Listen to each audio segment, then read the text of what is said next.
আরেকটা বিষয় আছে মাননীয় স্বরাষ্ট্রমন্ত্রী, আমাদের দেশের মাদকের সবচেয়ে বড় চালান সোনার বাড়ির আশেপাশ দিয়া কক্সবাজার টেকনা।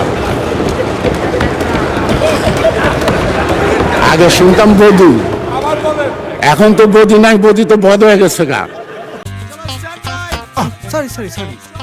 লাইফে কখন কি হয় গ্যারান্টি আছে? তাই ইন্স্যুরেন্স করুন সিটি ব্যাংকে, কারণ ইন্স্যুরেন্স করলে সিটিতে সুরক্ষা পাবেন নিশ্চিন্তে।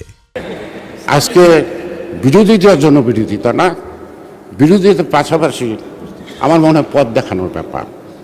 তো পথ না দেখে শুধু আমি বিরোধিতা করব, সেই বিরোধিতায় আমাদেরকে সামনে আনবেন না, সেই বিরোধিতা আমরা এগিয়ে যাব না। সে কারণেই এই বাজেটের মধ্যে দর্শন আছে, এই বাজেটের মধ্যে রাজনীতি আছে, এই বাজেটের মধ্যে রাজনীতি আছে। এই বাজেটের মধ্য দিয়ে বাংলাদেশ একটা জাতি ধর্ম নির্বিশেষে জিয়াউর রহমান একটা জাতি উপহার দিয়েছেন, সেই জাতির নাম বাংলাদেশী।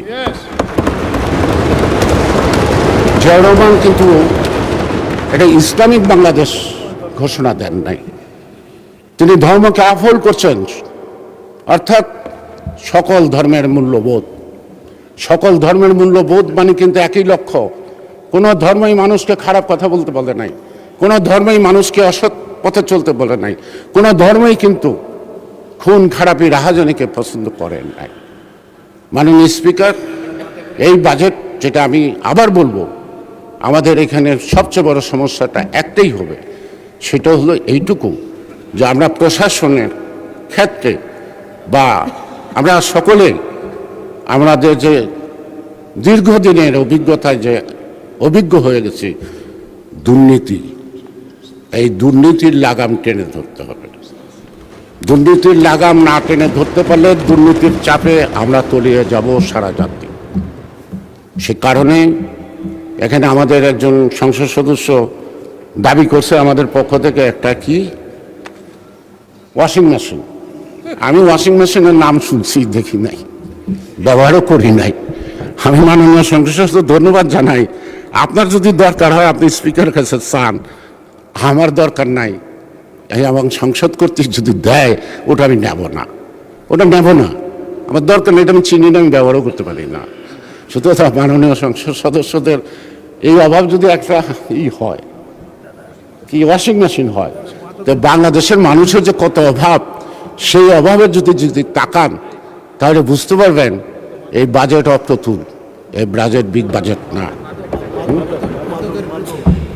আরেকটা বিষয় আছে মাননীয় স্বরাষ্ট্রমন্ত্রী, আমাদের দেশের মাদকের সবচেয়ে বড় চালান সোনার বাড়ির আশেপাশ দিয়া কক্সবাজার টেকনা। আগে শুনতাম বধূ, এখন তো বধূ নাই, বধূ তো বধ হয়ে গেছে গা। এখনকার ওইখানকার দায়িত্বটা কে নিছে? বাড়ির আশেপাশের লোক। স্বরাষ্ট্রমন্ত্রী তো চেনার কথা। এতদিন ওই দিক দিয়ে মাদক আসা বন্ধ হতে উচিত ছিল। আইন দেওয়া কোনো কিছু হয় না, আইন কার্যকরী করার জন্য সাহস লাগে, সৎ সাহস লাগে, ইচ্ছা লাগে। সুতরাং আমাদের একটা বড় চ্যালেঞ্জ এখন বাংলাদেশে মাদক আসক্ত। এই আমার এলাকায় মানে ঢাকা 3 একটা হসপিটালের সাইনবোর্ড লেখা আছে, আমাদের মাননীয় সাবেক মন্ত্রী মোশাররফ ভাই তার নাম লেখা আছে, এখানে উদ্বোধন করছেন এবং আমানুল রহমান সাহেব উপস্থিত ছিলেন। একটা স্টোন আছে, 10 শয্যা বিশিষ্ট একটা হসপিটাল, পুরা মাদকে আক্রান্ত, মানে রুগীও নাই, ডাক্তারও নাই, দারোয়ানও নাই, মাঝে মাঝে খুন হয়। একটা নির্বাচনী এলাকার মধ্যে 10 শয্যা বিশিষ্ট একটা হসপিটাল আছে। কি গর্ব আমাদের, কি অহংকার, আমরা কত আগাচ্ছি, কত কিছু করে ফেলেছি দেশের জন্য। যেখানে আদমশুমারি অনুযায়ী লোক সংখ্যা হলো 6 লক্ষ, 6.5 লক্ষ, কিন্তু বেসরকারিভাবে 15 লক্ষ লোকের উপরে বসবাস একটি আসনে, ঢাকা 3-এ। সেখানে একটা হসপিটাল আছে, তার মধ্যে মাদক আসক্ত। তা মাননীয় স্পিকার, আমার মনে আমার সব কথার মধ্যে সব দাবি হয়ে গেছে। এখন আমরা সাহসিকতার সাথে আমাদেরকে এগুতে হবে।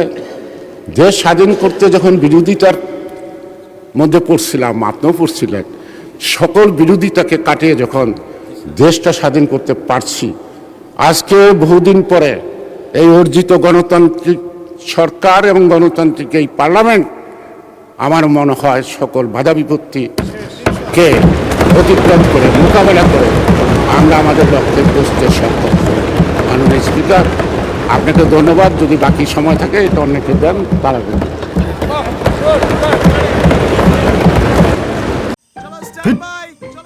লাইফে কোনো কিছুর গ্যারান্টি নেই, তাই ইন্স্যুরেন্স করুন সিটি ব্যাংকে, কারণ ইন্স্যুরেন্স করলে সিটিতে সুরক্ষা পাবেন নিশ্চিন্তে।